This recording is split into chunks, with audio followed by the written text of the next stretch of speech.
Walker wasn't about to put someone in an armbar. Like, he wasn't supposed to do that because that's what Tom's interest is. It's not necessarily what Walker's interests are, right? So, not that he walks around putting everyone in armbars all day long, just every Tuesdays and Thursdays, but other than that, it was fine. Hi guys, it's great to talk to you. How are you keeping? Good, thank you. How are you? You well? I'm really good. Yeah. Especially after seeing this is absolutely brilliant. I mean, everybody's going to be talking about, well, many scenes in this movie because the action is absolutely out of control, as you would expect. It's a Gareth Evans movie. But Tom, I mean, we'll start with you. When you do a movie like this, is it draining to learning all that choreography, kicking ass so much? Do you know what I mean? Is it more tiring than other roles you've done potentially? Oh, do you know what? Do you remember me being tired? Never.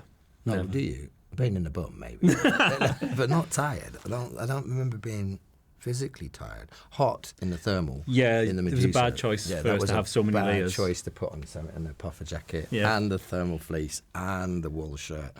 That was a lot. We had to cut ventilation holes, didn't we, in the back? Yeah, it was a bit. Yeah, but it was cool at night though. It was warm. I mean, it was the right choice to wear when we did a little bit of night shooting. But yeah, no, I enjoyed it actually. I really enjoyed it because that was a big reason to want to get involved, was to try out physical action and theatre, to choreography, and to feel what it's like to be an action hero, I suppose, for 5 minutes. Well, you suit it, You can have Tom, it back. you're brilliant. It's too hard. Come here, I was over at the Netflix To Dumb event a couple of months ago, Gareth, and you were there, you were talking about the movie, and you said that Tom arrived like in kind of beast mode, like you touched his shoulder and it was like granite. Do you know what I mean? Does that set you up when an actor arrives kind of physically prepared? Are you like in your head going, okay, he's come and he's on him, this is going to be epic? Do you know what I mean? Does that give you a bit of confidence that it's ready to go? Yeah, 100%. I mean, but also it wasn't just like the physical preparation, but it was also all of the conversations we'd had before. When we were discussing script and character and getting under the hood of Walker. And for me, that was like a huge learning experience for me. But what was great about it was that it meant that anything that Tom was doing or anything that I was able to kind of offer up as a suggestion when we were working on the film felt like we were singing from the same hymn sheet because we understood what the journey of that character was together. But yeah, in terms of the physicality side, I remember because you'd started training quite early, hadn't you, and stuff like that.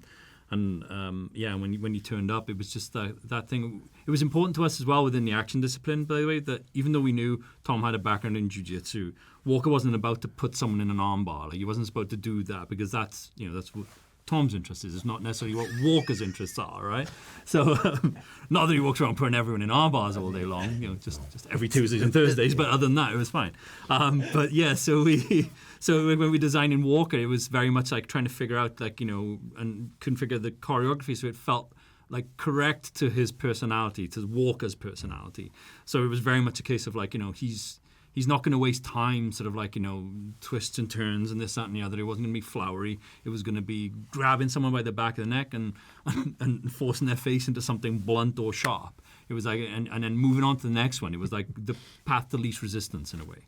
And so that informed the choreography design then. And it was a fun experience shooting all of that. I'd say it was. Obviously, I've seen it. Obviously, everybody else hasn't because it's not out yet. The trailer has got everybody in Ireland so excited. One of the reasons you might be surprised by is because Fontaines D.C. are on the music for that trailer, and it is a killer song, Starbuster. Yes. I was wondering, I know you're a producer as well, Tom. Who's involved in deciding that song? Like, is there anything in that? Because obviously that we're in Dublin, the D.C. and Fontaines D.C. sounds for Dublin City. So we're really excited. That had nothing to do with me as a producer, and I'm not going to get into that one.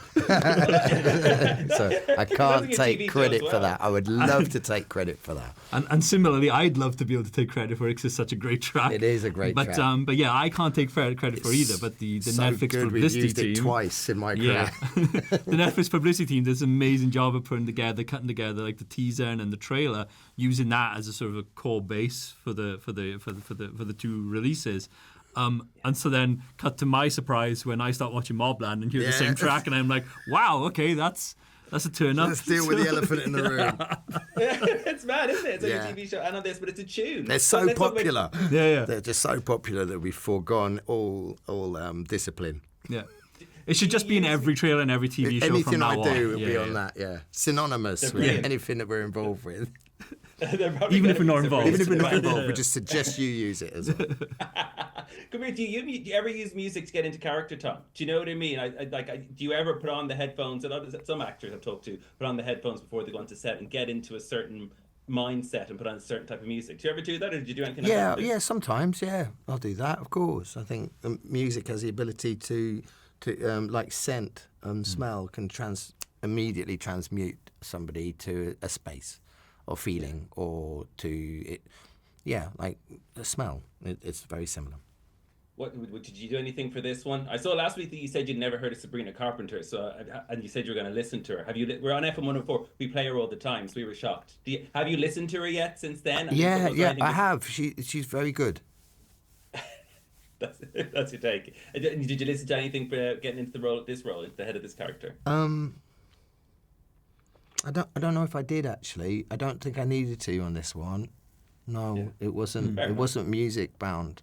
That's a tool that I'll use for certain things, and I don't think I'll know I'm going to use it until I hear something go, oh. And I didn't need to hear music to go, oh, on this one. And that's exactly how I do it. I go, oh, and then I go straight into character.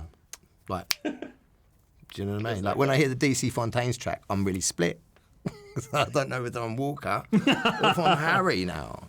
It's quite a feeling. I love it. Listen, thank you so much for talking to me. Congrats on the movie. And yes, it's been my pleasure. Thank you. Thank you. Cheers. Take care.